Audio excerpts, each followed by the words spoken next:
Muy buenos días, muy buenas tardes a todos. Aquí con la mala noticia que Fiore se quebró el brazo anteayer. Bueno, el domingo se lo quebró patinando.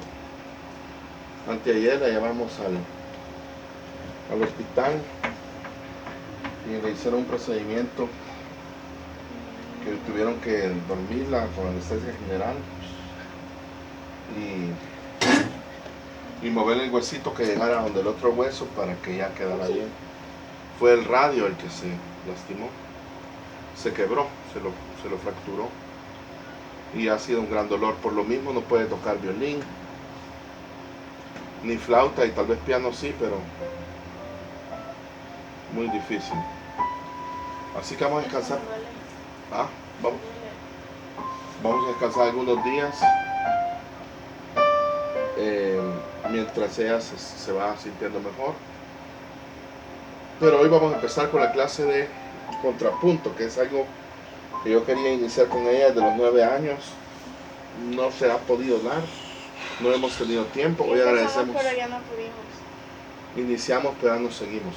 Ahora vamos a continuar porque las reglas básicas del contrapunto va a haber que conocerlas. Comenzamos, quiero decir.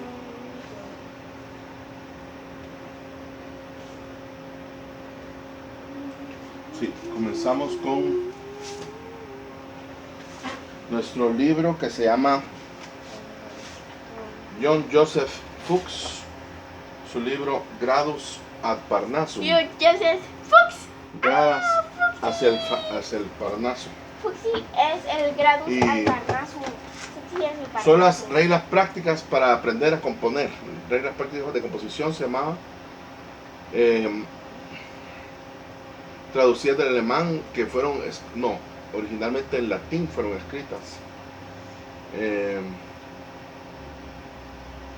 Bueno, y aquí dice, bueno, ya no vamos a leer todo lo que habíamos leído como una introducción, porque se convierte en estar regresando. Pero sí,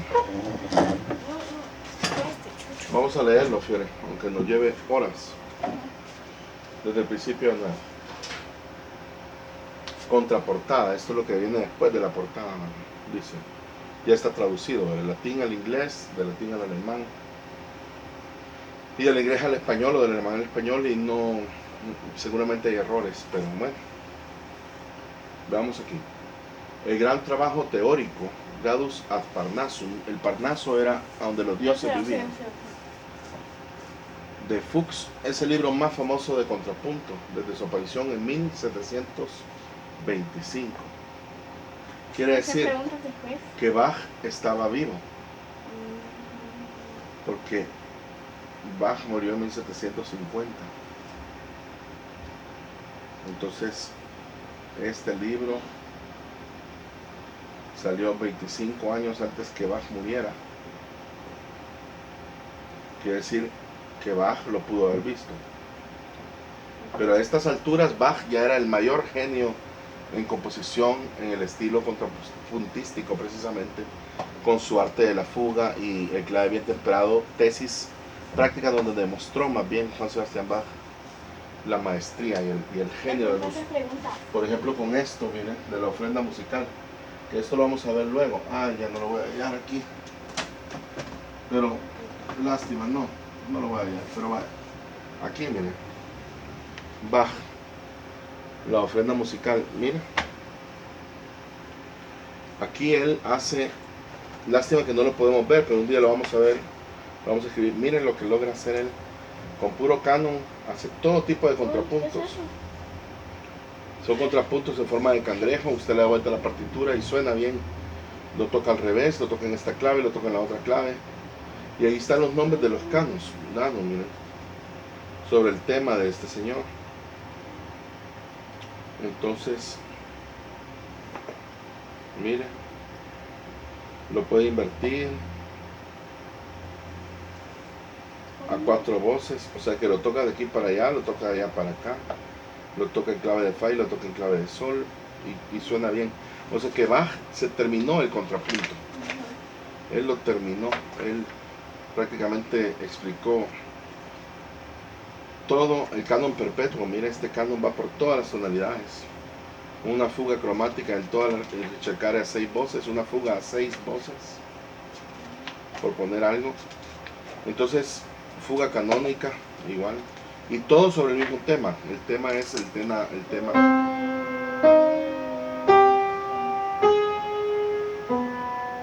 que le dio Francisco Federico el Grande a Bach, rey de Prusia.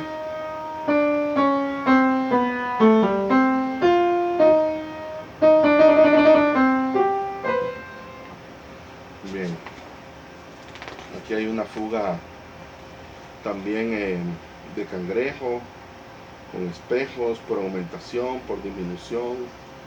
Yo no sabía tanto. Bellísimo. Entonces Bach prácticamente terminó lo que podría llamarse contrapunto, con una obra más grande que esta, mucho más grande, que se llama El arte de la fuga. Ahí Bach hizo y deshizo, armó, desarmó, hizo lo que quiso. Ya me está picando. Ajá. Bien, a mí también me pica aquí. Bien.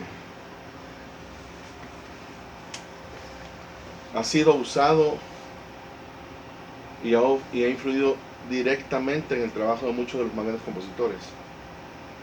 Juan Sebastián Bach, mire, lo mantuvo en alta estima. Leopold Mozart, que el papá adiestró a su famoso hijo con sus páginas. Haydn trabajó cada lección con minucioso esmero y cuidado. Beethoven lo condensó en un resumen para una referencia rápida. Una impresionante lista de compositores del siglo XIX contribuyó a su segunda edición. Y en los tiempos más recientes, Paul Hindemith, que es del siglo pasado, dijo: quizá el arte de la composición realmente hubiera caído en el rechazo si el Gradus et Parnassum de Fuchs no hubiera establecido un estándar. Porque lo que hizo Fuchs fue como establecer las reglas de lo que hacen los grandes maestros. Entonces lo que usted tiene que entender, Fiore, en general, bueno, vamos a hacer 1 hora y media, pero usted va a hacer mucho. Pero lo que tiene que entender en general, hágame un favor, véame si puede.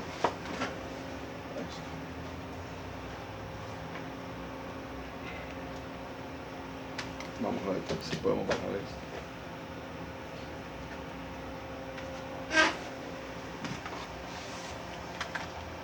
Me están matando los zancudos ahí. ¿Ya usted también? No. Ay. Como que les atrae lo negro.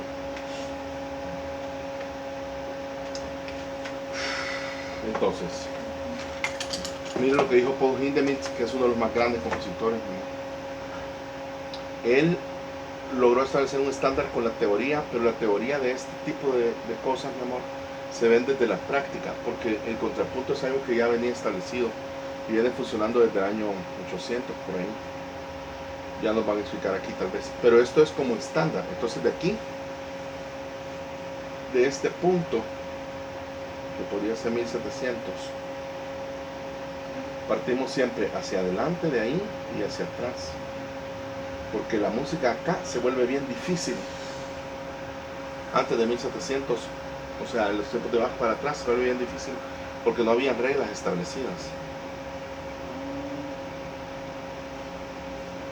Y a partir de acá los compositores pueden componer con ciertas reglas, hasta que ya por ahí, por 1900, y cada vez que nos sacaremos 3 páginas, a ver el crédito de derecho.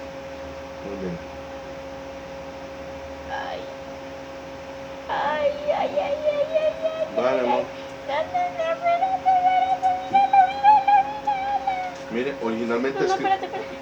Es que sí, se necesita. Vaya.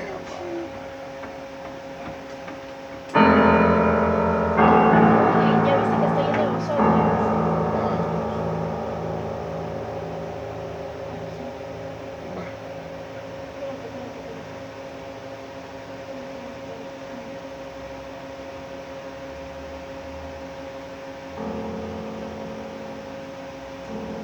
Vale, vamos para abajo. Originalmente escrito en latín, Pasos para el Parnaso se tradujo a las lenguas principales europeas, pero la única versión en inglés fue un parafraseo libre publicado en 1886. Por favor. La traducción actual de Alfred Mann es por lo tanto la primera reproducción confiable en inglés desde el origen del original en latín y presenta la esencia de las enseñanzas de Fuchs. Para su distinción como un clásico y su menoscaba usabilidad, es un privilegio ofrecer esta buena traducción de la biblioteca de Norton para el estudiante moderno. Es el que Alfred Mann es el que lo tradujo al inglés y este señor lo ha hecho al español. El profesor de musicología en la Escuela de Música de Eastman en la Universidad de Rochester, Eastman School of Music of the University of Rochester, nació en Alemania, estudió en Europa y obtuvo su doctorado en la Universidad de Columbia. Fue director por muchos años y ha estado en la edición de una altamente alabada ejecución del Mesías de Händel. Además es autor del libro The Study of the Fugue, el estudio de la fuga, la primera historia entendible de la teoría fugal, porque el contrapunto, el más alto entendimiento del punto y del contrapunto, el más alto nivel, mi amor, es la fuga. La fuga es la forma estricta más difícil que existe. Y Bach la entendió, la terminó, y este señor lo que hacía era, él fue compositor, por supuesto, austríaco, pero lo interesante, mi amor, es que él copiaba de los grandes maestros de Palestrina, de Vivaldi, de Bach, y explicaba por qué ellos hacían esto, y estableció reglas, porque era común y era lógico que eso sonaba así. Entonces, esas reglas funcionaron. La gente estuvo de acuerdo. Y si usted compone con esas reglas, bajo esas reglas, le va a ir muy bien. Vale. ¿Qué es eso de dioses? El estudio del contrapunto. Aquí está el Parnaso, y arriba del Parnaso vivían los dioses, y aquí habían nubes. Los humanos no podían ver a los dioses. Y las gradas son estas. Hoy estamos poniendo el pie en la primera grada. De ahí va a venir la segunda grada, la tercera, la cuarta. Johann Joseph Fuchs. Traducido por Omar Esaú Valenzuela Higuera y Marcos Felipe Acevedo Avilés. Nayeli y Guadalupe Leal Cáceres, con la colaboración de otras personas. Johann Joseph Fuchs, compositor y teorista austríaco, nació en 1660. Miren qué interesante. Y murió en Viena en 1741. Y vivió 81 años. Fíjense, Bach nació en 1685, nació Bach. Y él nació en 1660. Nació 15 años antes que Bach. Algo me equivoqué. 25 años antes que Bach, Dios mío. Él nació 25 años antes que Bach.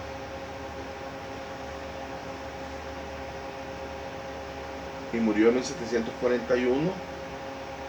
Y Bach murió en 1750. Entonces, murió 9 años después de Bach, antes que Bach. Vivió 81 años. Bach. Antes,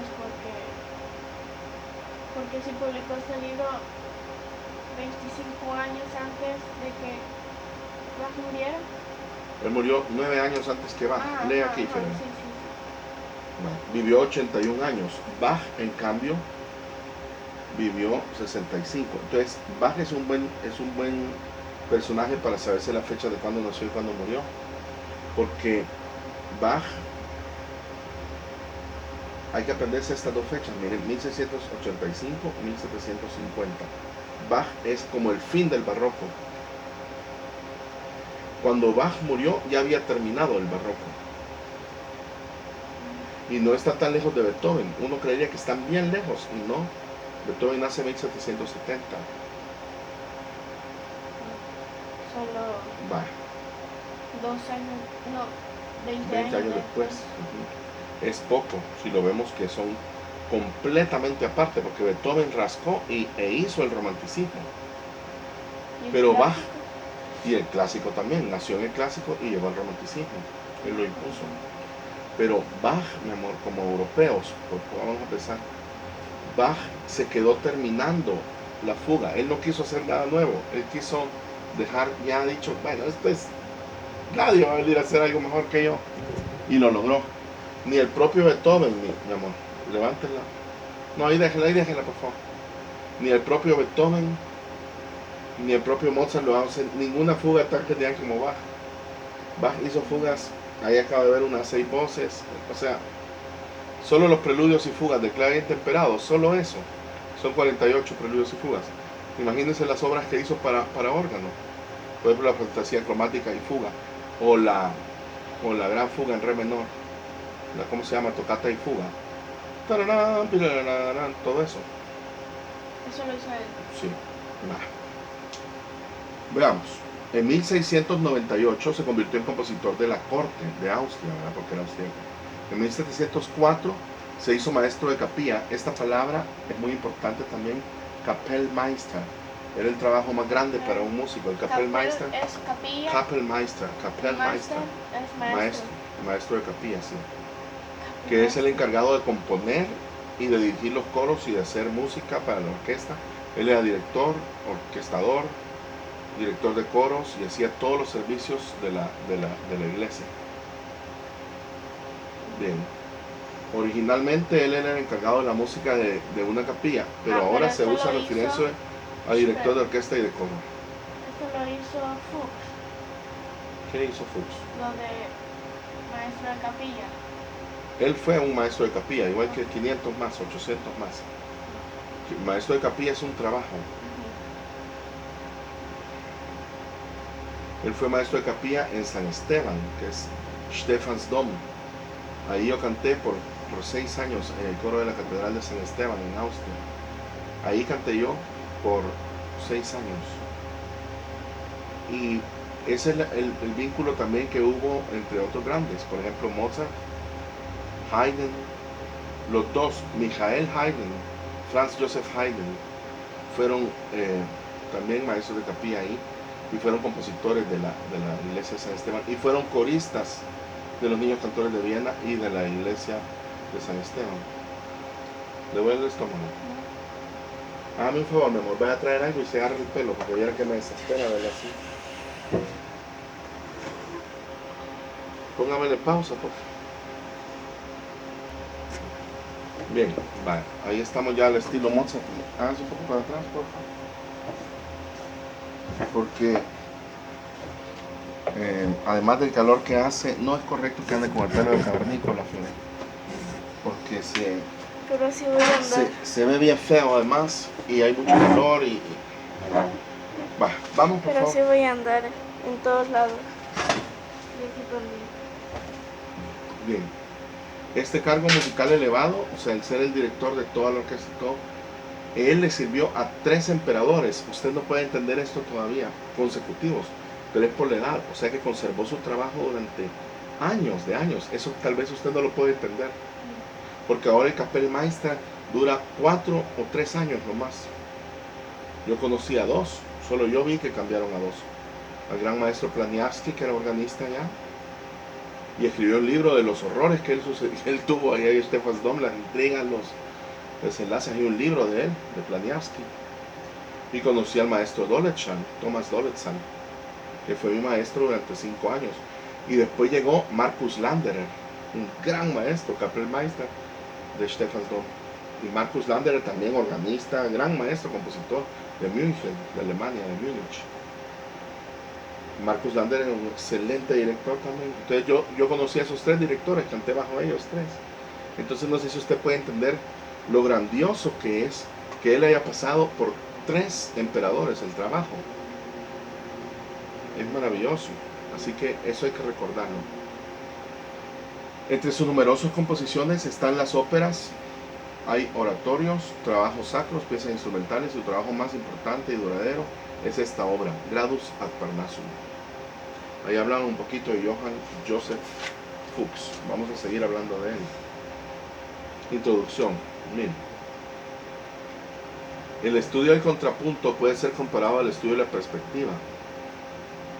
La perspectiva es esto. Por ejemplo, hay un punto en el horizonte y un punto de fuga. y eso permite que usted pueda ver las cosas como un edificio que se mire así, por ejemplo, como vista de pájaro, por decir algo, ¿verdad? O al revés, vista de hormiga, que uno mira hacia arriba las cosas, etc. Esos son los puntos de fuga. Ambos fueron desarrollados importantes en el arte renacentista, o sea, desde el Renacimiento empezaron a hablar del contrapunto. Ambos reflejan el crecimiento del pensamiento tridimensional. Ahí viene la otra cosa, porque la tercera dimensión es donde nosotros vivimos, donde hay espacio hacia adentro, ancho y alto. Entonces la música tiene ese relieve también. ¿Creen que pueden tener un poquito ahorita? Solo están hablando como en general. El compositor medieval, o sea, de la Edad Media, el medioevo, que es esa edad, se llamó también oscurantismo. ¿Sabe por qué alguna vez ha oído esa palabra? Vale. El oscurantismo ha pasado en muchas ocasiones, pero fue llamado así esta época, la Edad Media, porque la iglesia no permitía que la gente se ilustrara. Entonces todo era oscuro, porque además no había luz también, no había luz eléctrica y todo eso. Pero el oscurantismo es que ocultan todo, y entonces la gente vive en una gran ignorancia. Entonces matan gente, degollan personas, los ahorcan, los meten presos, los queman por ser brujos o brujas en la Santa Inquisición.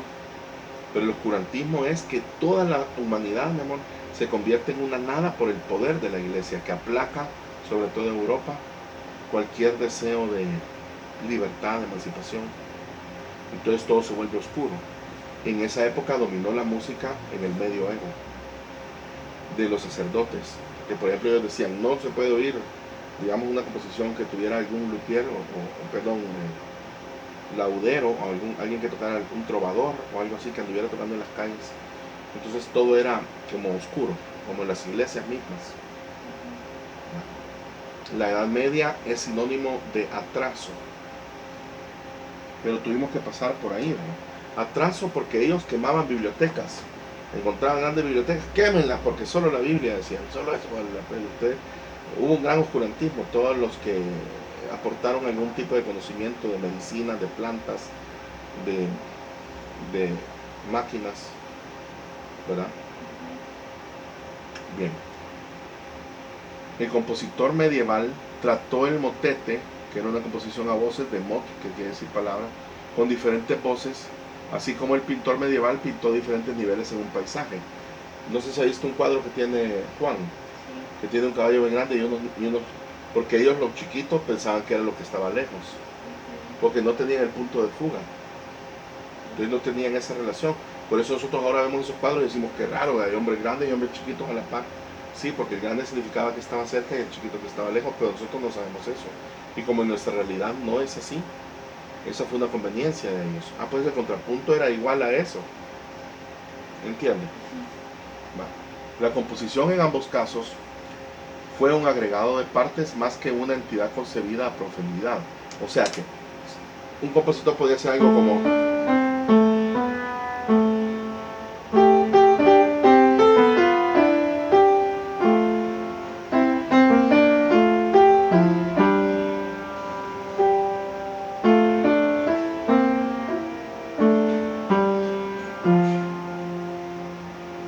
por ejemplo, pero eso no tenía ninguna base, ninguna regla, y sonaba bonito y a la gente le gustaba y decía, qué bonito te quedó eso, qué bonito te quedó eso. Pero era componer como lo hacen muchos ahora, aquí en nuestros queridos países, que está bien, porque peor es lo que nosotros hacemos, que no componemos nada. O sea, que mejor componer algo feo que no hacer nada. Pero, bueno, es característico de la música medieval que los teóricos hablen de discantus, o una melodía de dos voces, incluso para referirse a la composición de más de dos voces, por ejemplo, voces melódicas. Era un enfoque polifónico de dos dimensiones. Esto es como importante entenderlo. Es bien difícil que usted lo entienda ahorita, pero ¿qué significará dos dimensiones?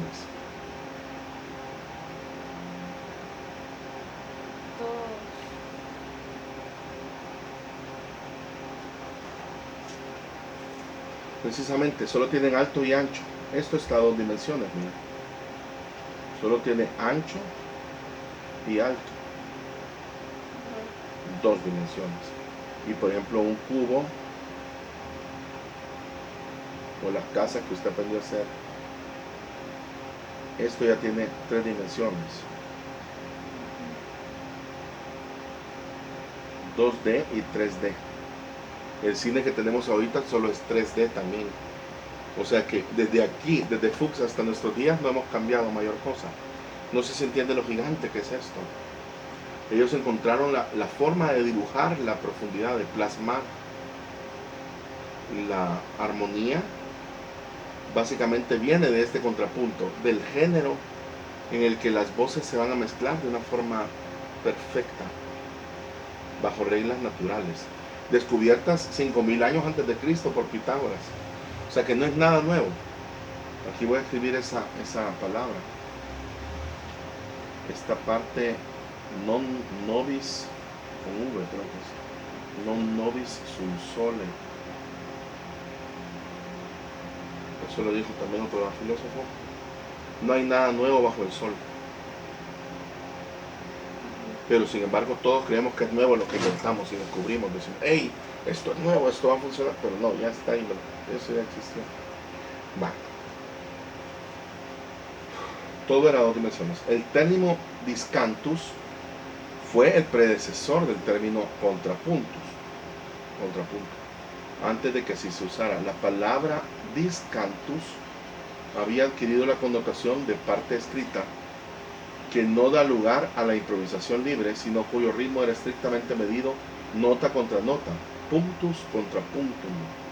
O sea que sucedió que empezaron a escribir las notas en una forma bien rudimentaria. Entonces escribían, por ejemplo, porque ese es el problema principal, que la música siempre ha sido algo improvisado y algo hecho en el momento. Pero cuando ellos necesitaban acordarse de una obra, entonces la escribían, no sé ni cómo, con unas cosas que se llamaban neumas, que solo eran puntitos y estrellas y lunas. Les ponían como que aquí sube, aquí baja, y los directores también dirigían eso, como que hacían así, que es lo que yo hago a veces. ¿Se ha fijado? Que va. Bueno, la palabra contrapuntus emergió cerca del año 1300, hace 723 años, con un número de orígenes o significados los cuales no han sido completamente aclarados. Pero una primera introducción al contrapunto fue atribuida a Johannes de Garlandia, pero su autoría, o sea, que él lo compuso, confusa en sí misma a causa de la existencia de un teórico más antiguo con el mismo nombre, ha sido cuestionada por los teóricos actuales. O sea que estamos hablando del año 1300.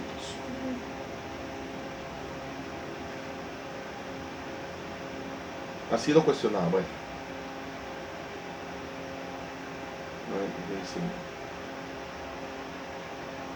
Por los teóricos actuales, sí.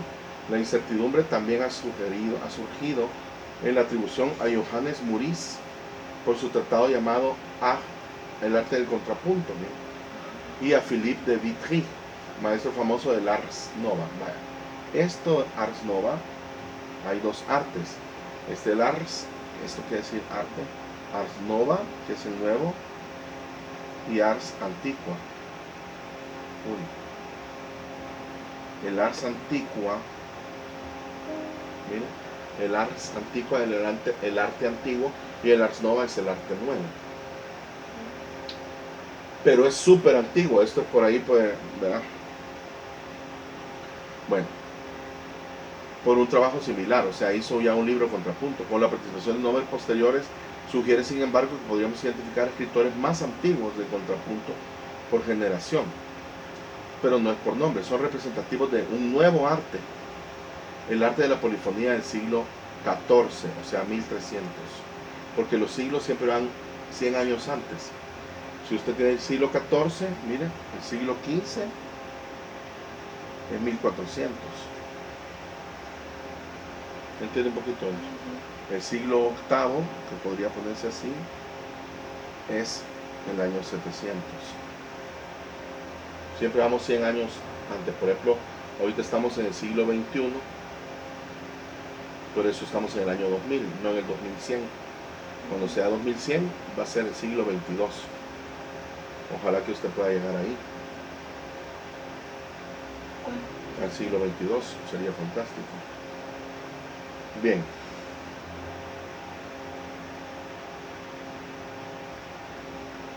Poco después de que se terminó el contrapunto, o apareciera, parecía que su aplicación se había extendido más allá de su estricto significado original. Y en un tratado de contrapunto de 1412, miren, ya estamos hablando de 1412, aparecen ya libros del teórico italiano Prost Chimus, de Beldamaris, señaló que el contrapuntista en realidad había llegado a preocuparse por el problema del cantus contra cantum, el problema de juzgar una melodía completa contra otra, en vez de una nota contra nota, contra otra. O sea, los italianos habían pensado en algo más grande aún. Este hecho llamó a la integración de los conceptos vertical y horizontal. Esto es muy importante, porque el concepto vertical es precisamente el acorde, y lo horizontal es, por ejemplo, que una nota va aquí, otra aquí y la otra aquí. Eso es horizontal. Pero los italianos siempre, toda la gente ha tenido siempre la sensación de que estas dos crean una...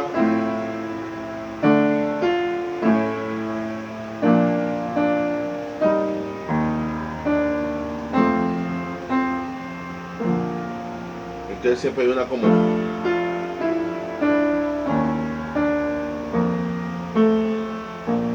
sensación de armonía, pero no existía la armonía como tal. Ponga pausa, por favor. Excelente, continuamos.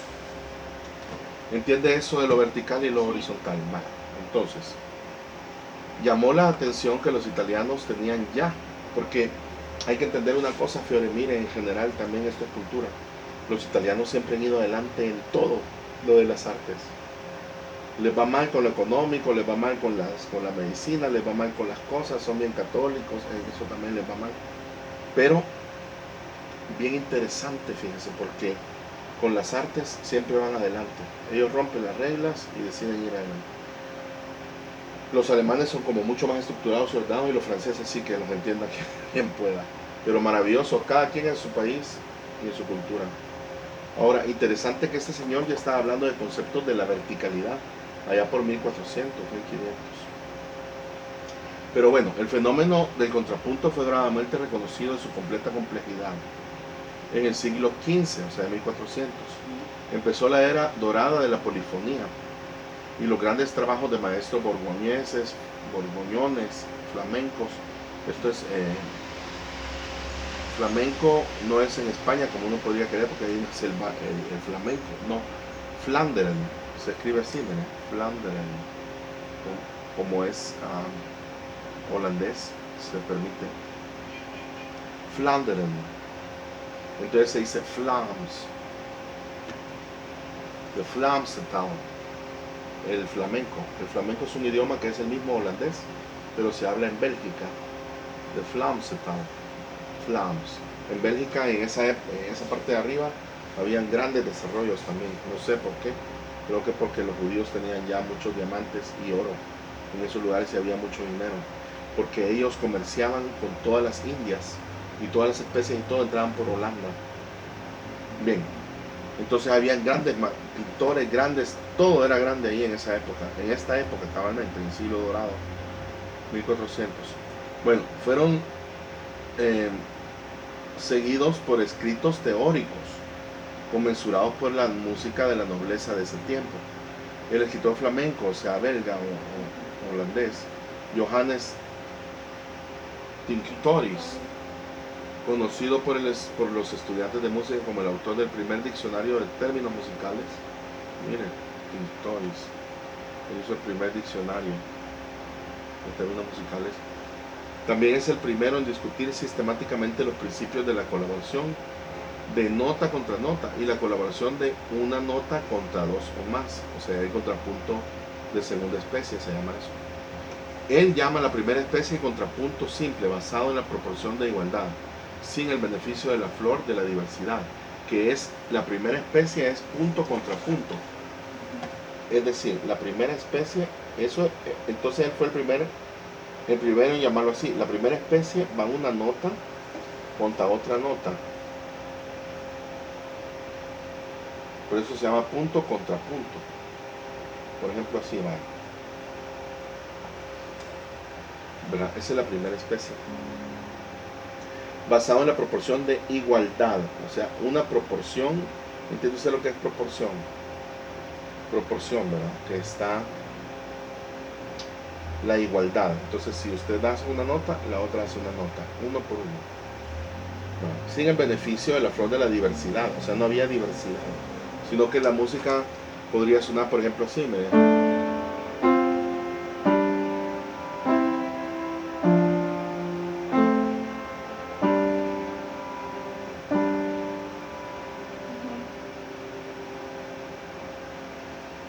Bien. A la segunda especie le llamó disminuida o disuelta o contrapunto florido.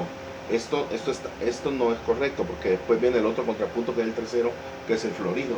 Pero digamos que está bien porque es como la flor, ya empiezan a florecer cosas. Y la declaró superior a la primera, y tampoco es verdad. Pero esto, como es antiguo, por lo menos está la historia de que este señor, Johannes Tinctoris, que fue holandés, fue muy importante, allá por el siglo 1400. Fue muy importante porque fue el primero que declaró que habían especies. Y porque la variedad de las proporciones produce el más agradable, dice él. Trate de poner atención, mamá. Yo sé que no es para niños esto, pero trate. Son mil páginas, no, son 400. Son 1000, sí. Toda su vida va a leer. Ahí hay libros de contrapunto. Aquellos dos, mire. Ah, ya. La bebé asoma, va.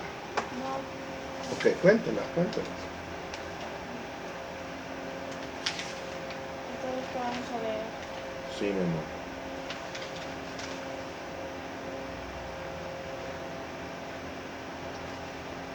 Contento.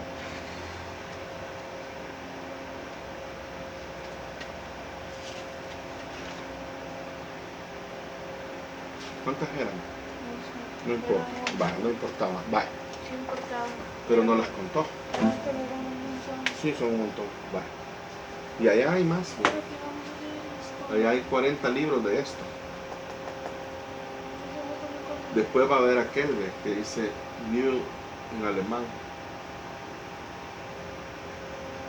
Los próximos 50 años va a leer así. Va, vamos.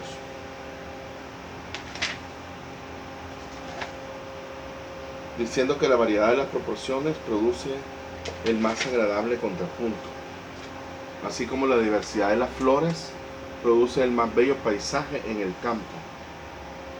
Yo el símil, porque la segunda especie es que ya van, por ejemplo, 2 notas o 2 notas en contra de una. Esa es la segunda especie. Entonces ya suena la música, podría sonar algo así.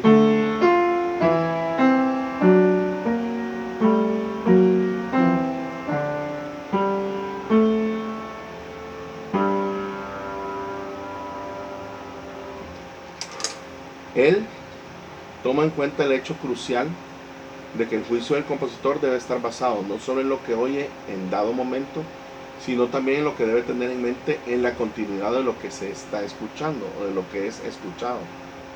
Eso va a ser difícil que lo entienda, voy a tratar de explicárselo. No solo debe estar basado en el momento de lo que escucha, sino que también debe tener en mente lo que va a continuar de lo que está escuchando, porque estos son ornamentos. O sea que esto se basa en la primera ley, que es punto contra punto, y después vienen los arreglos. Pero son como flores, dice él. Son como flores que florecen y embellecen algo, como lo que usted tiene aquí ahorita, que le están pintando algunas flores, algunas cosas, para que se mire más bonito. Bien.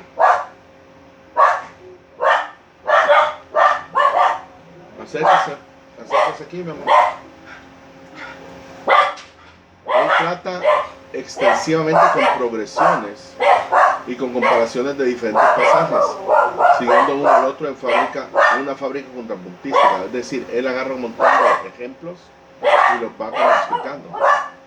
Es significativo que al explicar la palabra contrapunto en sí mismo, él usa punto no tanto como un mero sinónimo de nota, no como lo estoy haciendo yo. Cuando él habla de la medida punto a punto, es bastante obvio que tiene en mente una analogía de los conceptos matemáticos, que sugieren en efecto la imaginación y los bocetos de los maestros con una perspectiva óptica. Muy difícil de entender, pero él está hablando como de los puntos que llaman la atención en una obra.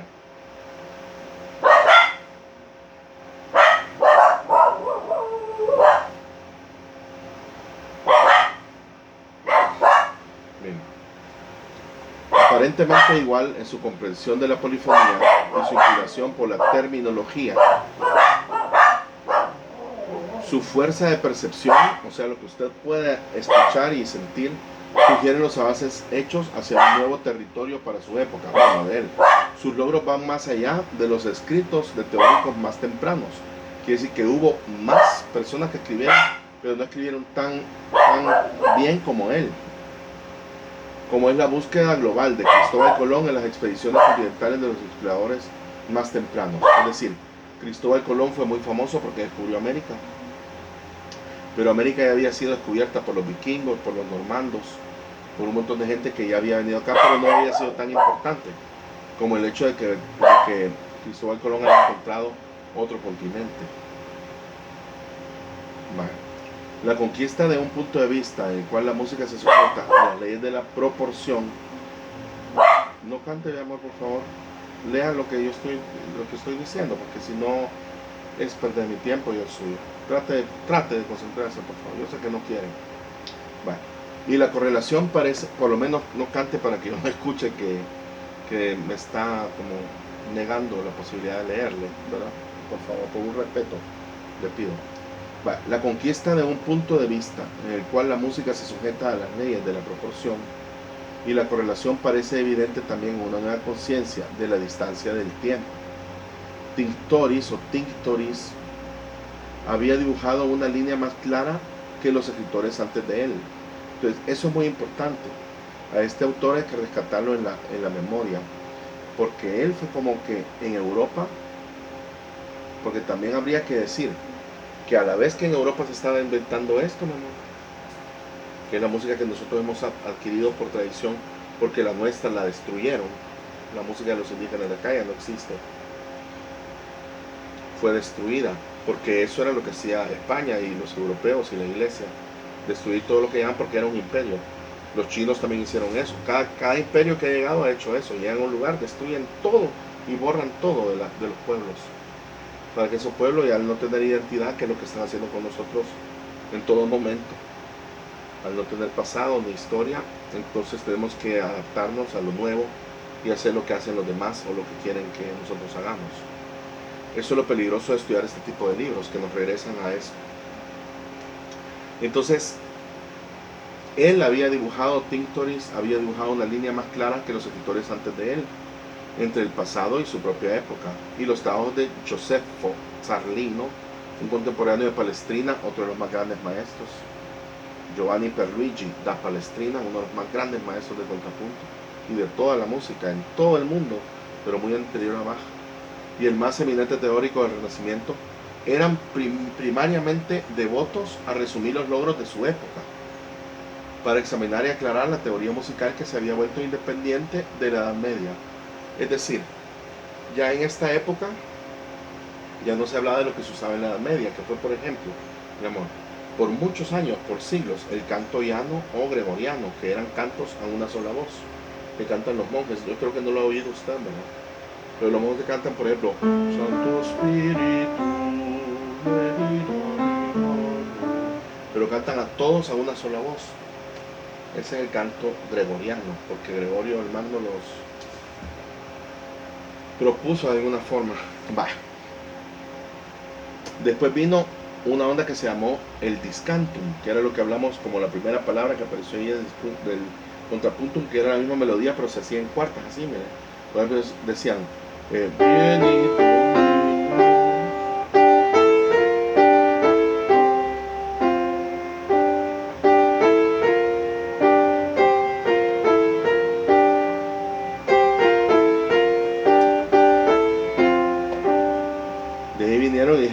estábamos en contrapunto, pero no era contrapunto, pero era como adornar las voces, ¿verdad? Era bien primitivo. Ahí lo hicieron ya con octavas. De ahí, por ejemplo, me pidieron y agregaron la sexta, hicieron el favordón. Entonces se movían siempre movimientos directos. Y después empezaron a hacer otros movimientos. Todo eso es lo que surgió en el Renacimiento. Pero era espontáneo. Era tan difícil de estudiar el Renacimiento, es tan difícil de estudiar, sigue siendo tan difícil que, por ejemplo, usted escucha a Ockeghem o a los de Notre Dame, por ejemplo, que son estos Perotin, Janecan, esos difíciles de la primera escuela de París, de Notre Dame, y no se entiende nada, porque ellos escribían solo como que maravillosamente, pero ya vamos a ponerle ejemplos de eso para que los escuchen. Mi phone no está subiendo, mi amor. Va. Entonces, eran primariamente devotos de resumir, ya hablamos de eso, de lo que se había vuelto independiente de la Edad Media. Haciendo eso, Zarlino, este italiano, Josefo Zarlino, llegó a conclusiones que amplió grandemente al alcance de la teoría del contrapunto. El término contrapunto es aplicado en su texto como el proceso de relacionar temáticamente un punto de una composición con otro. Entonces, bueno, eso no lo vamos a hablar ahorita porque la voy a confundir. Vamos a seguir. La palabra contrapuntizare que Zarlino introdujo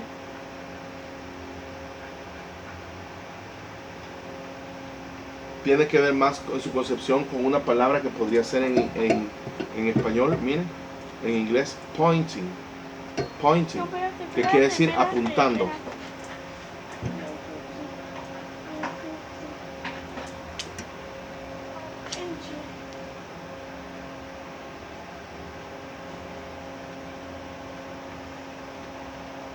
Usada, le damos ahí, bájese.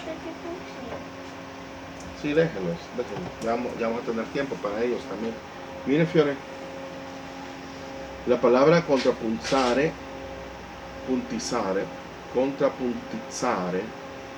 que Zarlino introdujo, mire, hay una que se llama Zerlina en Don Giovanni de Mozart. Tal vez tiene que ver con ese Zarlino. Mozart había estudiado todos estos. Él lo introdujo para imaginar que toda la composición en una sola vez corresponde a la palabra pointing, o sea, apuntando, usada subsecuentemente por teóricos ingleses para la correlación temática de varias voces dentro de un trabajo contrapuntístico. Bueno, la perspectiva del tiempo se vuelve aún más obvia en la actitud de la teoría del siglo XVII, o sea, en 1600. Y aquí vamos bien cerca de Bach, ahí está Buxtehude, Monteverdi y los grandes. 1600 es la época ya de oro, este es el siglo de oro del barroco, pero no es barroco todavía, sino que a veces le llaman edad media todavía. Porque, voy a explicarle otra cosa, Fiore, trate de ponerme atención, abra bien los ojitos. Vaya, míreme por favor. Vaya, las artes. El arte que va bien avanzado es la pintura. También la literatura, eso va bien avanzado. Julio Verne había hablado de un viaje al centro de la Tierra, ya había hablado de 20.000 leguas de viaje submarino, ya había hablado de viaje a la Luna. ¿Me entiendes? Porque escrito es como más rápido, las ideas vuelan, pero ya en la práctica todavía no hemos viajado al centro de la Tierra, ¿me entiendes? Pero en la imaginación sí. Entonces, la música de todas las artes, mi amor, es la que va más atrasada. Porque hay mucho conservador. A la gente no le interesa en la música ir mucho más hacia adelante. Tal vez solo el maestro Carcache aquí o el maestro Herman Cáceres que yo conozca, pues, pero yo sé que hay otros compositores maravillosos. O a Nolan, que le gusta escribir de una forma como demasiado moderna. La mayoría de compositores quieren componer de una forma antigua o por lo menos dominarla, y es importante. Pero en cambio la pintura ya pintan de una forma que usted ya no entiende porque es como más que abstracto. ¿Cree que me entiende un poquito lo que estoy diciendo? Por eso en el arte, en 1600 la pintura ya estaba súper avanzada, mi amor, pero ya eran fotografías las que hacían ellos. Y eso no es bueno para los pintores modernos, porque dicen, pues sí, pero para eso hay cámaras fotográficas. Sí, pero en esos tiempos no habían cámaras fotográficas. Ahora, vamos a seguir leyendo. Siéntese bien, por favor, mi amor. Adelantito. Va. Si no, mejor va a leer usted, mi amor. Va. La perspectiva del tiempo se vuelve aún más obvia en la actitud de la teoría del siglo XVII, o sea, en 1600, la cual comenzó a identificar el contrapunto con un estilo antiguo. El estilo antiguo, mira aquí dice, lo vamos a ir aquí. Esto se llama pie de página. Este número 1, esto, se llama nota o pie de página, ¿verdad? Porque al pie de la página va a encontrar lo que significa. Entonces hay muchos libros que tienen eso. Aquí viene el estilo antiguo, que por primera vez se habla. ¿Se acuerda que yo le dije que había Ars Nova y Ars Antiqua? O Antica, leo ahora. Va.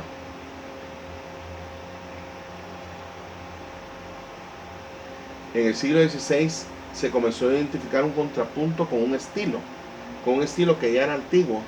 Para nosotros lo consideramos antiguo. No cante, veamos ahorita, por favor. Ya era un estilo antiguo. Y aquí viene un gran compositor, por favor diga usted el nombre, Claudio Monteverdi. Vale. Claudio Monteverdi se le atribuye a que él hizo la primera ópera del mundo, pero tampoco es cierto, pero como por tradición decimos que él hizo la primera ópera. Esa ópera de Claudio Monteverdi, que es famosísima, se llama L'Orfeo, que es Orfeo, la historia de Orfeo.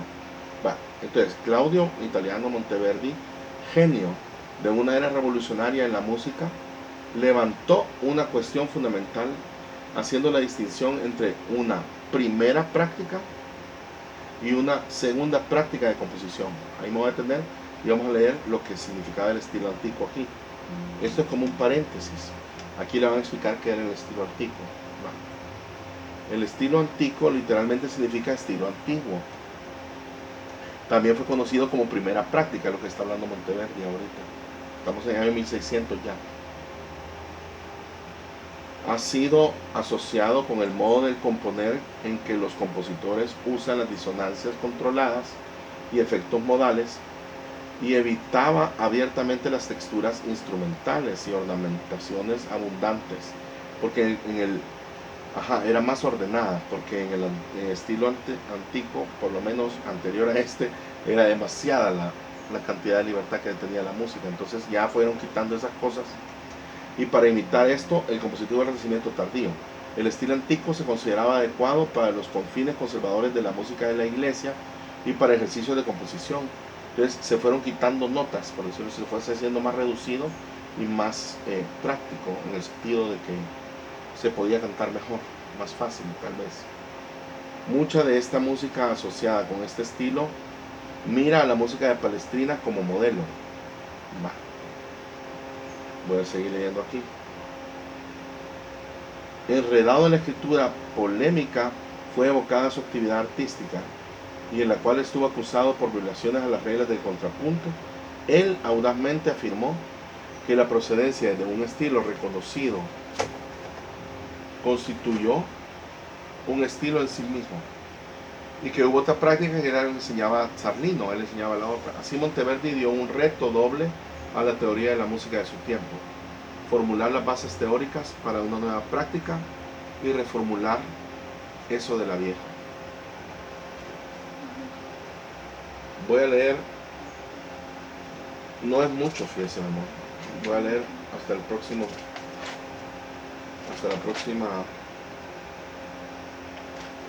historia. Vamos a leer toda la historia. No está mal que lea esto, aunque no lo entienda, no está mal.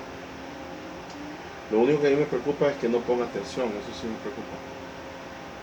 Pero entiendo que no ponga atención porque no le interesa. Pero ahora haga un esfuerzo y trate de poner atención. Entendió que Zarlino estaba antes que Monteverdi, y Monteverdi sentó otras bases, entendió esa parte. Y quitó un poco el montón de música que había que era ininteligible. Ahorita le voy a poner algunos ejemplos mejor. Vamos a descansar con eso. Le voy a poner unos ejemplos de Ars Antica, de Janecan, para que oiga cómo era la música en esa época, y después va a oír algo de Monteverdi y va a oír la diferencia. Esto es Renacimiento, pero las fechas están bien cercanas.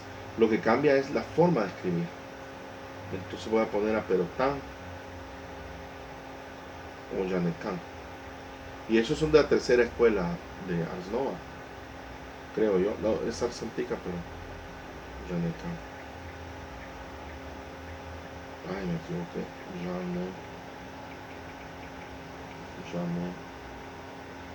Janecan. Este es muy famoso. La guerra. Esto ya es bien ordenado. Esto no es ni siquiera lo que yo le estoy diciendo. Esto está bien ordenado. Ah, pero creo que no se puede oír. Me equivoqué, yo pensé que estaba en YouTube.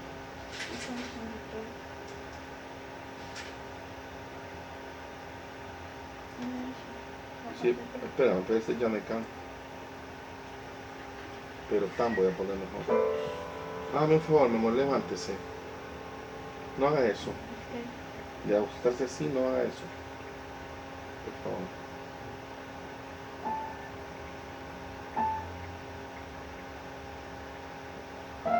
Ay, me salió la guerra. Va. Esto es la música más antigua que Monteverdi. Por favor.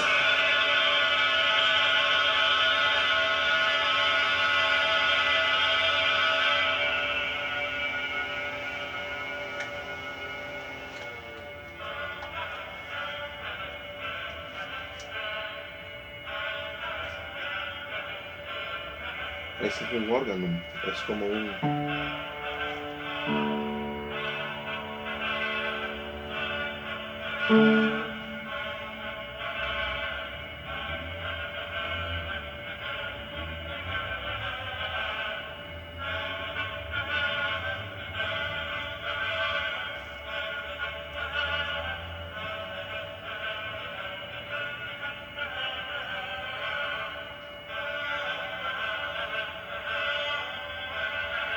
¿No ve cómo suena el tono? Que parece una tricotea.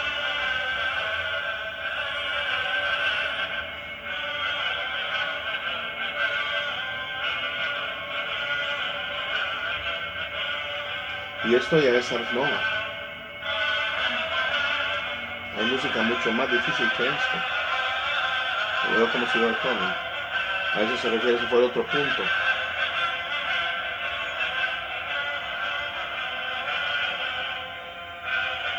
Pero hay octavas, obvio.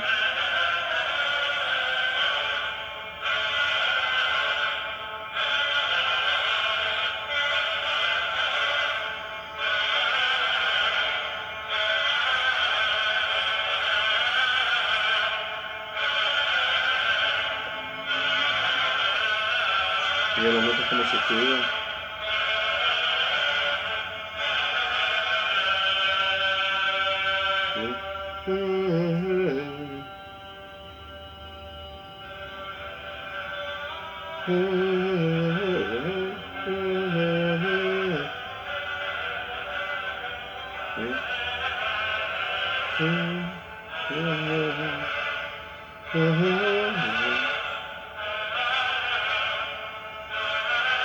Ahí está el punto contrapunto, lo puede ver. Voy a ponerle un poquito aquí para que ellos vean también. Esto es muy interesante, pero tan. Después les voy a poner otro ejemplo de Janecan. Oigamos este, como que va a estar difícil. Va por aquí.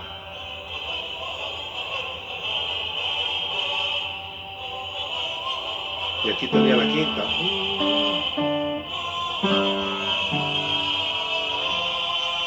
Ahí terminó. Ahora en este A. Aleluya, creo que es. Esto es el que gregoriano, miren. Está en un tetragrama. Eso quiere decir respiración. Miren.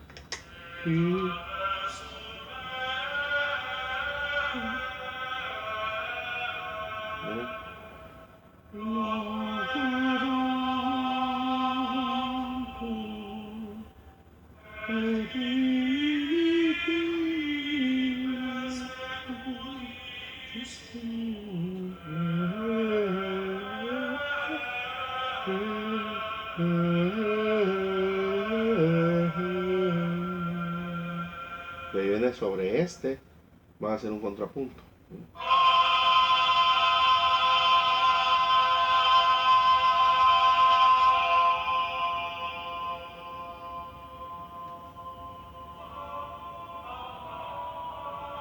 Este es un órgano cuádruplo. Vamos a buscar al otro, pero tan. Este lo han transcrito para que usted lo pueda leer, para que yo lo pueda leer. Es lo mismo, miren.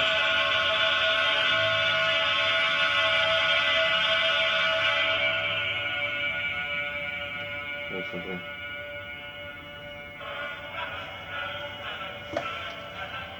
No, amor, no.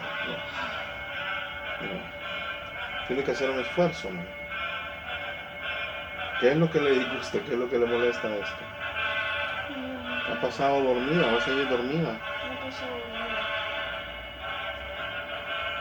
Queda media hora, aguante, amor. Va. No le interesa, no le gusta la música, le disgusta, le molesta. Va. Sí, mi amor. Eso es lo que hace la mayoría de la gente. Va. Aquí está explicado. Eso lo podríamos ver en una explicación. Dura 11 minutos. ¿Quieren que veamos esto? Va. Aquí está el nacimiento del contrapunto. Hello everyone and welcome to Keep It Classical, where today we talk about the birth of polyphony. In a previous episode, I mentioned the word monophony, or a single melodic line. This is not to be confused with Monopoly, that satanic board game that turns decent human beings into absolute monsters. So if monophony means one line, polyphony means multiple melodic lines that work together, but can stand independently of each other. This is different from homophony, which means lines moving together in harmony or an accompaniment, and not being able to be independent of each other. This is an exciting moment in history, because music is taking on a second dimension with multiple voice parts, leading to new ideas about harmony and texture. En esta época es muy importante porque se sale de la segunda dimensión y se pasa de una textura que era lineal a una textura más compleja, donde ya hay una especie de profundidad o algo así. Ahorita vamos a empezar. Ese es un anuncio, ¿no? Ese es el canal de él, entonces él se promueve. Excelente, por cierto, yo creo que esto es prohibido en YouTube, no puedo poner cosas de otros, creo yo. Pero, bueno. ¿Ah? Sí, es prohibido, pero cuando no está saliendo él, ni nada. Ah, no, es prohibido. It stands to reason that humanity was making music in polyphonic or homophonic textures before the Middle Ages. But if they did, we really don't have a record. Dice, las texturas musicales ya se habían probado a 12 a 3 voces y más dificultades antes de la Edad Media. Pero no tenemos conocimiento ni de cómo se hacía ni por qué, entonces eso no se considera orden. Tampoco es prehistórica, porque hay música prehistórica, esa es música de la historia, pero no estaba escrita, entonces nosotros no sabemos cómo era, básicamente. Even still, when we do start seeing recorded polyphony, it comes with very little additional information. No tenemos the first written account about polyphony called it an old style. All the examples predate it. And it doesn't attribute any of these styles to any composer. No tenemos idea. It's safe to say that polyphony was an oral and improvisatory practice long before it was written down. La polifonía siempre se utilizó de una forma oral y espontánea y no se escribía. Entonces eso siempre ha existido. Siempre alguien dijo cantemos, cantemos y cantaban a voces. When we first see recorded instances of polyphony, the scholars of the time called it organum. The most basic style of organum is the use of a drone. This is where the final pitch of the chant is held by an instrument or by voice or a group of the combination of the two. We saw an example of this in the previous week's episode of Hildegard von Bingen's chant. She didn't write a drone in her music, but the performance that we listened to implies that that might have been the case, and has the drone going along with the chant. Oiga, ahí está la quinta.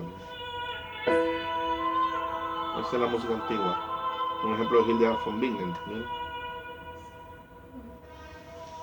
La han escrito así para que nosotros lo entendamos, porque no se escribe así.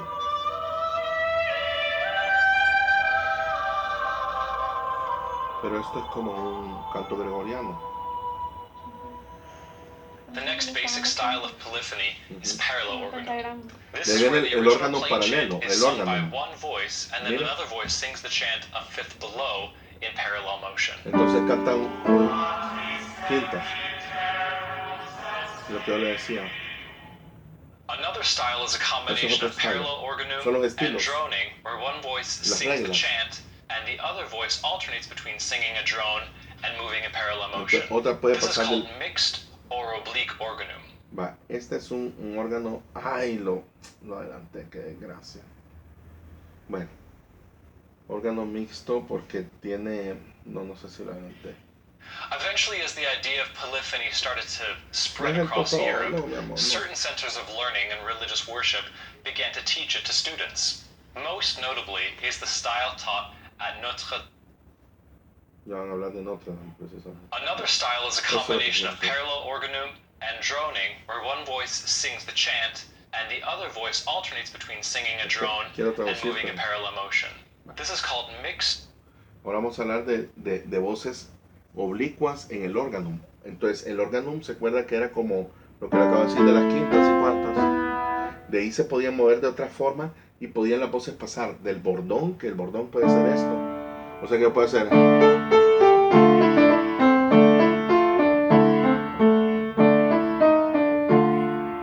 Eso no existe, no hay cromatismo así. Ahora, ¿qué le iba a decir ahorita? Estamos pasando un ejemplo mayor. Ya vimos lo de las cuartas, ya vimos lo de las terceras. Ahora viene una combinación que son otros estilos. Pero esto pasaron años, mi amor. La gente, años componiendo así. Pero solo los de la iglesia. Porque, digamos que la iglesia ponía las reglas. Pero en la calle no había reglas, ¿entienden? Entonces usted salía a una cantina, a una taberna en esos tiempos. Y ahí cantaban de cualquier forma. Y se divertían. Porque usted y yo podríamos cantar así. Agarramos un texto, nos podemos cantar e improvisamos. Solo que ahora ya no lo hacemos nosotros. Pero antes los músicos que escribían música tenían ciertas reglas. Pero no todos. Y nadie sabía escribir. No había ni papel, no había tinta ni plumas de ganso. Solo para los ricos. Igual que ahora. Oiga, qué bonito es ahí. Ya van terceras. Oiga.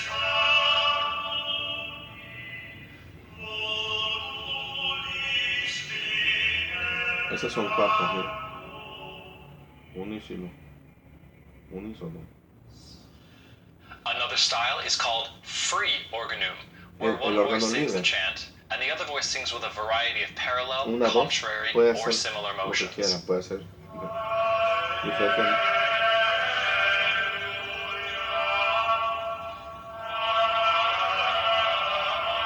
Quintas, ¿no?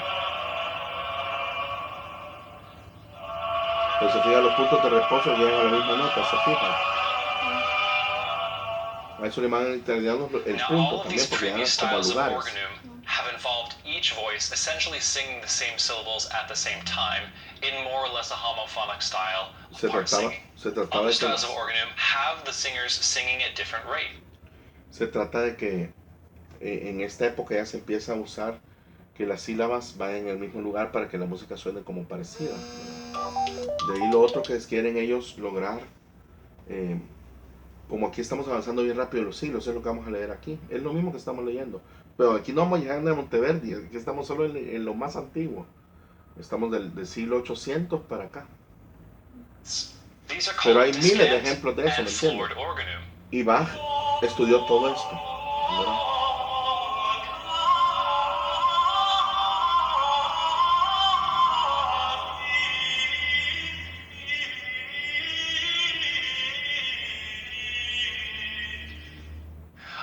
As the idea of polyphony started to spread across Europe, después certain centers of learning and religious worship began to teach it to students. Entonces, algunos Most notably is the style taught at Notre Dame Cathedral in Paris, called, ironically enough, Notre Dame Polyphony. La There were polifonía two de major Notre Dame. composers mentioned at Hay Notre dos Dame grandes during que this son time, Léonin and Perrotin. Leonin y It Perrotin, helps that their los names dos rhyme. son muy famosos. Léonin was the older of the two composers and is generally given credit for this compositional style, which Perrotin would later expound upon. Y Perrotin lo These hizo two más composers are grande. attributed with composing numerous works and collecting them Perrotin. into a book called Magnus Liber, or Great Book. Magnus Liber, By the way, el gran it libro, takes a el gran certain amount libro, of libro gumption magno. to call a collection of your own works the Great Book. I mean, I admire it for sure. It just Just takes a lot of nerve. Essentially, the composers at Notre Dame were writing in a more floored style of organum by taking plain chant melodies, elongating their duration in a technique known as augmentation, comenzaron a hacer cosas como florcitas y todo, haciendo aumentaciones. Entonces el canto es más florido. Entonces ellos se atrevieron a enseñar y tenían bastantes alumnos porque eran escuelas en Notre Dame. Los grandes compositores se dedicaron a enseñarle a todos cómo componer. Y por eso es que los franceses desarrollaron bien rápido. Pero ellos tenían una forma de componer antes de escuchar. Esta música tiene muy contemplativo y alguna calidad hipnótica. Cuando escuchamos esta música, no podemos perder en la textura del sonido. Es como un incienso o algo como un vitral que uno puede simplemente disfrutarlo y dejarse ir. ¿Por qué es posible que ellos sean similares y diferentes? Porque este es Leonard. Miren, 1150, miren. En el año 1150. O sea, hace más de casi 1000 años.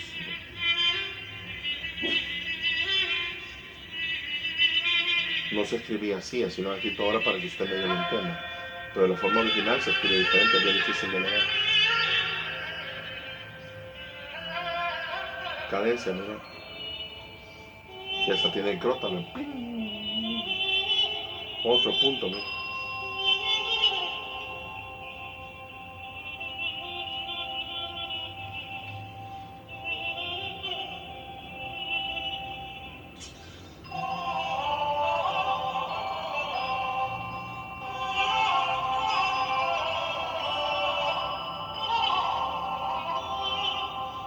Mira qué florido era.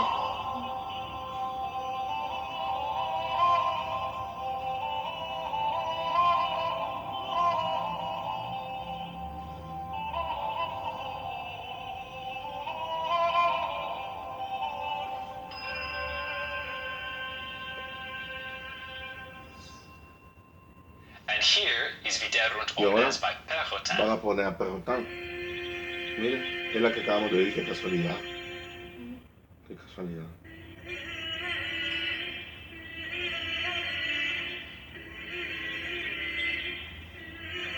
Este padre está sonando, pero no suena.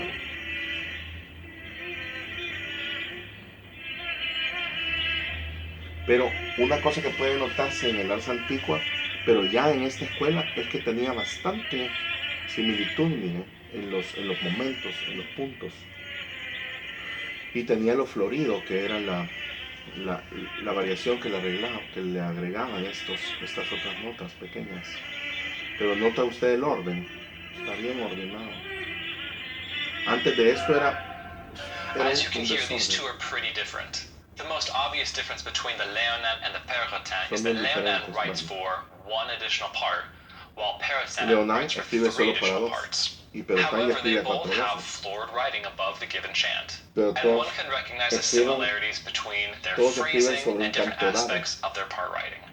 Now, one might rightfully ask, what did the contemporary listeners think of this music? Turns out we actually have a quote from an English bishop named John of Salisbury, who wrote about his experience listening to this music. When you hear the soft harmonies of the various singers, some taking de Inglaterra, dijo, cuando escuchas estas armonías suaves de varios cantantes, a mí me han llevado a las alturas y otros a las partes más bajas. Algún canto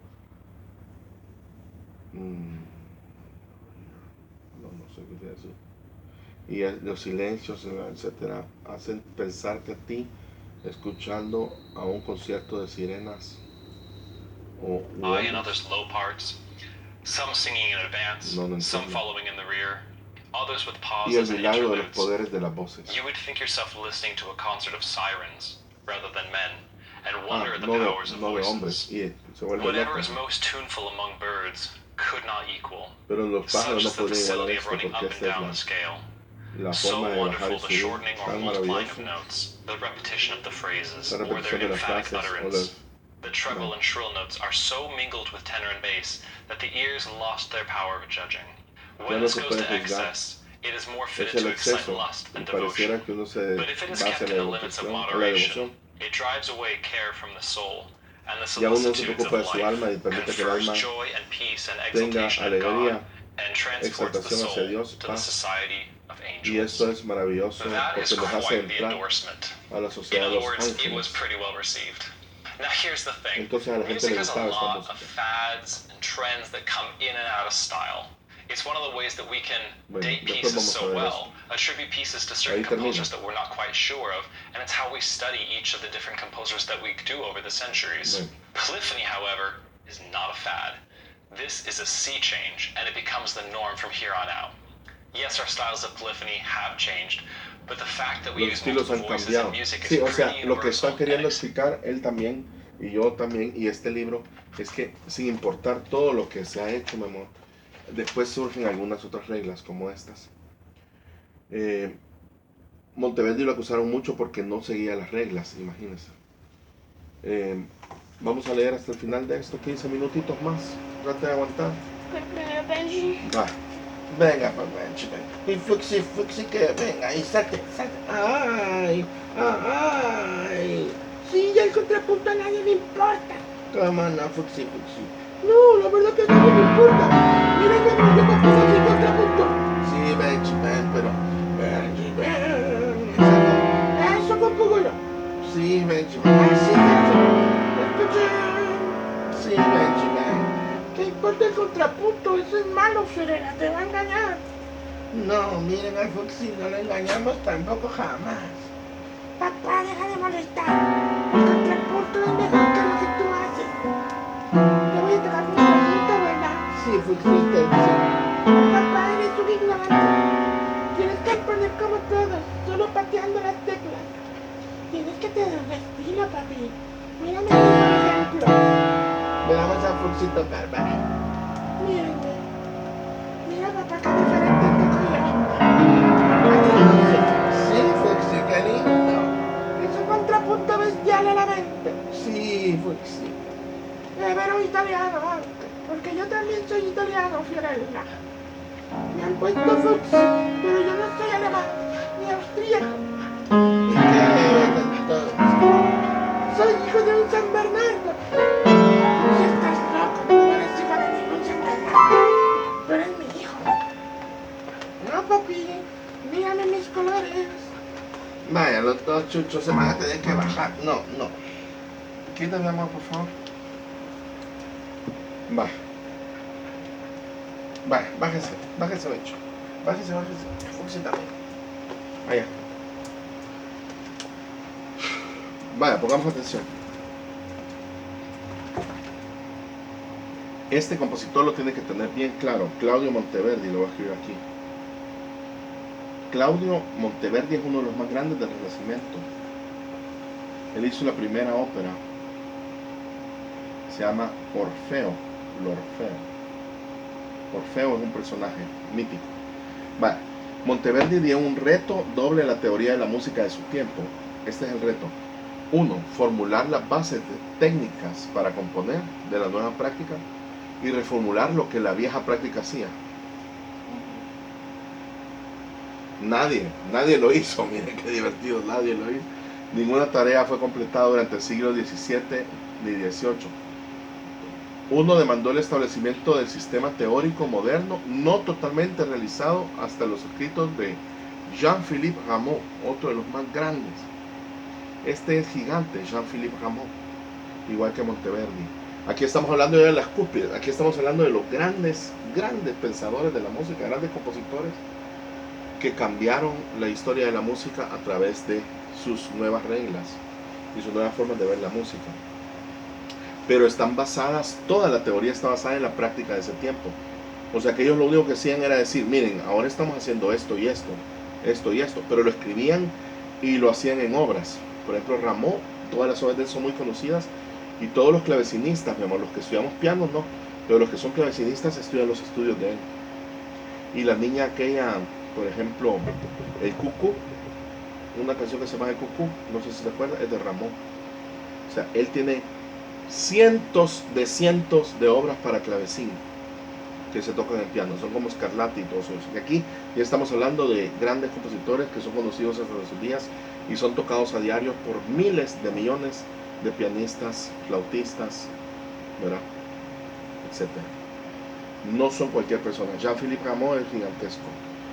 Entonces, cuya nueva interpretación de la armonía, ya habla de armonía, ¿no? Rameau llevó a la distinción categórica entre armonía y contrapunto. El otro demandó la codificación del estudio del contrapunto y el establecimiento de un método de enseñanza por el cual los teoristas, o sea, lo que hacen la teoría, han ido a tientas por mucho tiempo y por el cual el proceso didáctico fue inequívocamente sometido a la perspectiva histórica. Eso se volvió realidad en el Gradus Aparnasum de Johann Joseph Fuchs.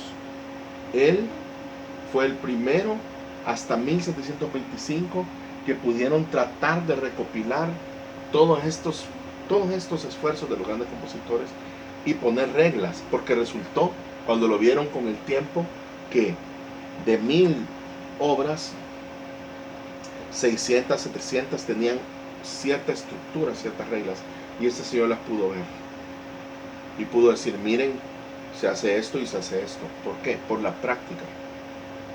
La teoría, entonces, mi amor, al revés de lo que hacemos nosotros, la teoría viene después de la práctica. Primero se hicieron cientos de miles de composiciones y después se dijo qué se hizo. No fue al revés. Pero usted lo va a aprender al revés. Usted va a aprender qué se hizo y ahora va a empezar a hacer cosas nuevas. ¿Me entiende? Bueno. En otras palabras, como un pintor que pinta así como ese cuadro que me hicieron a mí allá, que es un poquito abstracto o cubista, como lo quiere llamar, aquel que no es paisajista, o ya no digamos este, pero digamos aquel, tuvo que aprender a pintar normal, figura humana. Entonces Picasso, con esos cuadros que él hacía, mi amor, él primero pudo pintar caballos y pudo pintar toros, ¿me entienden? No empezó haciendo gente con un ojo aquí y el otro allá, no empezó con el cubismo, hasta ahí llegó. Pero aquí en El Salvador los pintores empiezan de ahí para adelante y les pagan los cuadros, es un gran éxito. Ya vemos, bueno, no voy a hablar de nadie, bueno.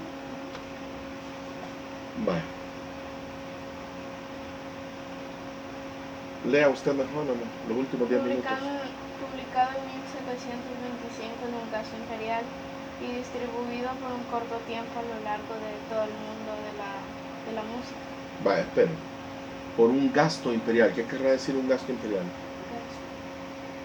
El emperador dio el dinero, ¿no? El emperador dio el dinero. Así como Nayib acaba de hacer un gasto nacional por la gran... Bueno, el pueblo de China nos regaló esta biblioteca, mi amor. Así el emperador de esa época le dio a Fuchs todo para hacer este libro. Ya habían imprentas, imprimieron el libro y lo pasaron por todo el mundo de la música. ¿Entiende? ¿Entiende lo que puede significar eso? Cientos de compositores agarraron ese libro y dijeron, hey, leamos, porque aquí está cómo componer. Entonces la gente lo vendía, lea este libro, aquí dice cómo componer por el gran maestro Fuchs. Aquí ya va a saber usted componer, venga y componga, ya lo que no sabíamos, cualquiera lo puede hacer. ¿Entiende?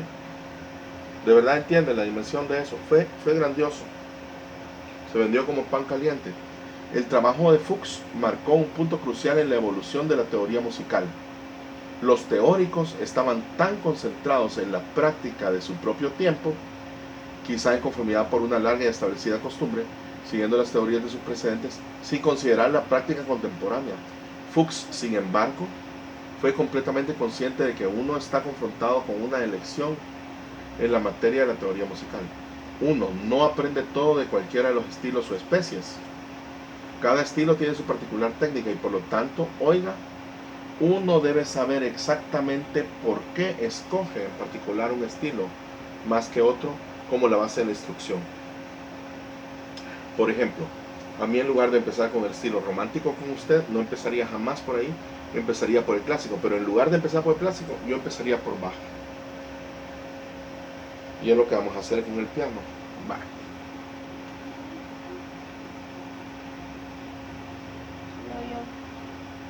Vaya, lea usted. Los teóricos estaban Los mejores teóricos. Los teóricos. Los mejores teóricos. Los mejores teóricos de los siglos 16 y 17. Sin darle el asunto a una mayor consideración. Sin darle al asunto una mayor consideración. Su trabajo basado en su propia música y hasta ocasionalmente hicieron algunos comentarios del efecto que este u otro idioma consideraran hermoso o estuviese de moda o que otro estaba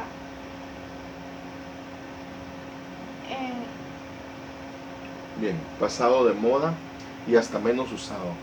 Se refiere al idioma musical, ¿verdad? Fuchs, sin embargo, o sea que los compositores hablaban solo de ellos mismos. Decían, miren, aquí yo hago tal cosa y hago tal cosa y aquí yo hice tal cosa, que eso sigue pasando porque usted lo ve con el maestro compositor que vino a hablar de Astor Piazzolla con su gran camerata, pero él hablaba solo de él y cómo él componía, pero nadie le entendió nada. Pues así pasa con los compositores. El maestro Karkash va a hablar de cómo él compone, Hermann Cáceres va a hablar de cómo compone él, Nolan va a explicar sus obras, nadie lo entiende. Fuchs, sin embargo, dejó la música de su propio tiempo y la época de Bach y Händel y escoge conscientemente y con una perversión clara, previsión clara de la música de Palestrina. Palestrina es el más grande compositor, como la base de su enseñanza. Miren, usando la forma clásica del diálogo, Fuchs se declara a sí mismo como el aprendiz de Palestrina. En los textos de su trabajo, aquí era el prefacio del autor dirigido hacia el autor, abajo. O sea que Fuchs se pone él como Alois, como discípulo de Palestrina. Va. ¿Pero por qué? Porque Bach y Händel ya estaban componiendo en esa época, mi amor. No sé si entiende un poquito, ya eran famosos ya. Pero él entendió que tenía que irse un poquito para atrás porque Bach y Händel ya lo habían hecho.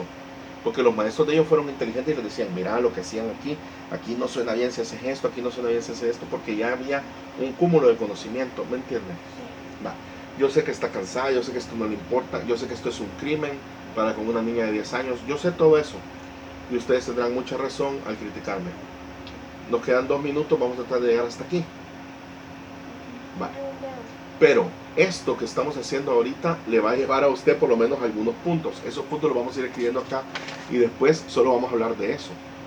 En 1300 en las antiguas Nova, en 1400, en 1700, en Johannes Trincoris, en 1400 en Flandern, que es Bélgica ahora, y Holanda.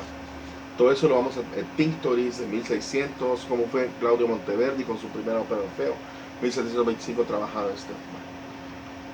Seguimos. Él, en lugar de hablar de Bach y de Händel, que hubiera sido muy lindo, por cierto, pero él se dedicó a hablar de un antiguo. ¿Cómo componía Palestrina? Porque Palestrina fue la cúspide, mi amor, del contrapunto del Ars Nova y del contrapunto florido, o de la que se puede llamar el más grande de los compositores, a la par de Palestrina, de Tomás Luis de Victoria y los grandes italianos también. Vale. Sigue, miren. El método de Fuchs está vinculado a través de un esencial estilo de características. El proceso de la composición en una melodía dada. Cantus firmus, o el canto firme. El énfasis en el elemento melódico resulta consecuentemente de varias escalas, patrones o modales. Eso lo vamos a estudiar. Eso va a ser muy enriquecedor para su vida entera, mi amor, porque nadie entiende esto. Y usted lo va a entender y lo va a usar. Bien, el equilibrio entre consonante y disonante, determinado por acentos, la preparación y la resolución. Son 3 momentos. Bien, igual que el trino después, pero bueno. Y la consideración de la voz media, mire, media como el vehículo natural de la composición musical bajo su buena ejecución. O sea, Fuchs discute el estudio del contrapunto en 2, 3 y 4 partes, colocado entre las especies y los contrapuntos simple y florido. Él no hace eso. Él dice, cuidado Benji, 3 especies de contrapunto intermedias para estudiantes, graduados y caminando hacia la montaña de las musas. ¿Quién más va a caminar hacia la montaña de la musa? Yo. Mire, musoraño. Yo también. Dice Fuxi. Sí, Fuxi. Usted sale abajo de Benji, pero mire, lo que pasa es que Fuxi está en desventaja porque Benji solo salta. Vaya Fuxi, salte. Salte. Venga, Benji. Eso. Ay, vaya pues Fuxi. Dígales a todos. Yo me llamo Fuchs, en honor a Frank Joseph Johannes Philibert Fuchs Lucky y Fuchs. Sí, Fuchs. Y mi papá no sabe nada de contrapunto. Mira, no existe. Papá, se contrapunto, contrapunto. A 4 notas. Ay, pero qué lindo es Fuchs. Y Fuxi también tiene algo que es muy interesante. Y es que es gargoliano. Baje para allá. Fuxi también es de capilla. Venga, Fuxi, maestro de capilla. Ay, no. Pero el que está arriba de la capilla. Solo que él es un maestro de gargoliano. No, agárreme a Benji, por favor, sáquelo. Entonces, vamos a despedirnos con el punto contrapunto de estos dos perritos. Fuxi Gargolito, casi un ornamento de iglesia. Contra Benji, que es el puntito más molestoncito. No, venga. Pero ¿quién irá a ganar? No se trata de ganar, somos un equipo. Somos un equipo, Fuxi. No, mi papá, no hay ningún equipo de nadie. Yo sí estoy equipado con un equipo muy bonito. Es mi pelo, mis uñas y mis dientes. Oh, Fuxi. Pero ¿quién le enseñó a Fuxi a sentarse así? Es lo que yo quisiera preguntar. ¿Quién le enseñó a estar tan tranquilito a Fuxi? Sí, eso desde hace unos años que nadie hacía esto. Ok, me voy a morder. Vamos a poner la seña aquí, mi amor. Mañana vamos a comenzar de la siguiente página. Y yo sé que no entendió nada ahorita probablemente, pero este libro usted lo va a volver a leer y entonces esto va a ser como una primera leída que no sirvió de nada. Como el Quijote. Ajá. Entonces, vamos a poner la fecha de hoy. Ayúdame, ¿qué fecha es hoy? Hoy es miércoles 3, miércoles 15, jueves 16, jueves 16. Uy, agárralo. Hoy es jueves 16. Agárralo al perrito, por favor. Jueves 16 de noviembre del 2023. No, Fuxi, no. Mi amor. Mañana vamos a seguir adelante. Y hoy probablemente, ahorita a ver tele y a ver películas. Mire, mañana vamos a ver esta, mire. Hoy vimos cuántas páginas, mire que vimos la introducción, que fue esta, que era pequeña, ¿verdad? 2 páginas. Mire, 1, 2, 3, 4, 5, 6, 7. Ah, no, esta no la hemos visto. No. Vimos 3 páginas. 5. 1, 2, 3, Solo 3 porque 4, 5. Vale, leímos 5 páginas. Vamos a ver mañana cuánto vamos a tratar de leer.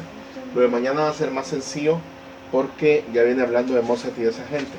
Y ya solo es como chistes. Va, 1, 2, 3, 4, 5. Y aquí empieza ya el estudio del contrapunto. Aquí empieza el libro. Y aquí está, mire, Giovanni Pierluigi da Palestrina es Josephus. Ah, no, Josephus no, mi amor. Josephus es Fuchs. Vengo a ti, venerable maestro, para ser introducido en las reglas y principios de la música. Porque ella está en el Parnaso. O sea, Fuchs ya sabía que ella estaba en el Parnaso. Y allá él decidió con quién hablar. Es como que usted dijera, voy a escribir un libro, o Nolan, por ejemplo, que dijera Nolan, bueno, Nolan casi lo hace. Pero digamos que, hablemos de ustedes, hipotéticamente. Como que usted dijera, ayer fui al cielo. Y pedí hablar con Albert Einstein, por ejemplo, porque ahí estaba Einstein. Y le pregunté cómo podría yo dividir mejor. Y me explicó tal y tal cosa. ¿Me entienden?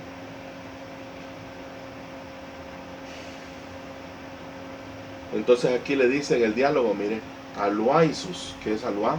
Alois, que no sé cómo se traduciría en español, pero sí creo que mi profesor de coro se llamaba Alois Glasner, Alois Glasner, allá en Viena, mi profesor de dirección coral, Alois Glasner, Alois Glasner. Nosotros decíamos todos Alois. Entonces es esto, miren. Y entonces le dice Palestrina a él, ¿lo que tú deseas es aprender el arte de la composición? Sí, le dice. Pero, ¿estás consciente de que este estudio es un inmenso océano? No debes agotarte, incluso en el caso de la vida de un Néstor. O sea, ¿qué sería? Pero habría que... Estás en efecto llevándote a ti mismo a una pesada tarea, le dice. Una carga mayor que a Etna. Si es en cualquier caso la más difícil elección de la vida del trabajo, desde la elección si es correcta o equivocada dependerá de la buena o mala fortuna de tu vida. La cantidad de cuidado y prevención debe ser la que creas que vas a emplear en este arte antes de atreverte a decidir. Los músicos y poetas nacen como tales. Debes tratar de recordar si inclusive cuando eras niño sentiste una inclinación natural hacia la música, hacia este arte, y si fuiste profundamente movido por la belleza de sus consonancias. Y le trata de decir que no, y eso ahí reconoce usted un gran maestro. Pero ¿quién era el maestro de él? Él mismo. Porque yo no creo que él haya hablado con Palestrina, ¿verdad? Es un chiste. Pero se sitúa él tiene dos. Él tiene el gran maestro y tiene el gran alumno. ¿Me entiende? Porque en su vida no encontró tal vez esos grandes alumnos. A pesar de que sabemos que los más grandes alumnos de ellos fueron Haydn, Beethoven y Mozart. Aquí dice, mira.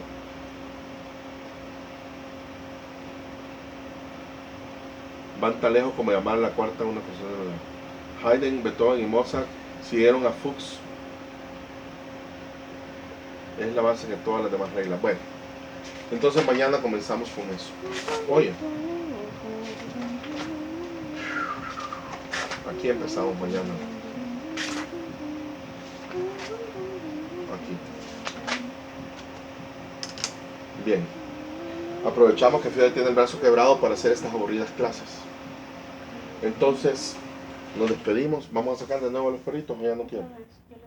Ya los sacamos, pero sacámoslos de nuevo ya que su mamá no está igual. Vamos, mi amor. Ya los sacamos. Va, vamos. Muchas gracias. Cuídense. ¡Oh, oh, oh! Mírenlo, pobrecito. ¡Oh, oh, oh! Mencionamos la palabra. No. Dilo. No. Dinos la palabra. Dila. Vaya pues. No. Pues no la voy a decir, porque Fiore no quiere. Sácalo. No, pobrecito, mi amor. Yo lo voy a sacar. Vamos a pasear. A pasear, Benchipé. A pasear, Fuxi. Y a pasear, Benchipé. Cuidado. Muchas gracias.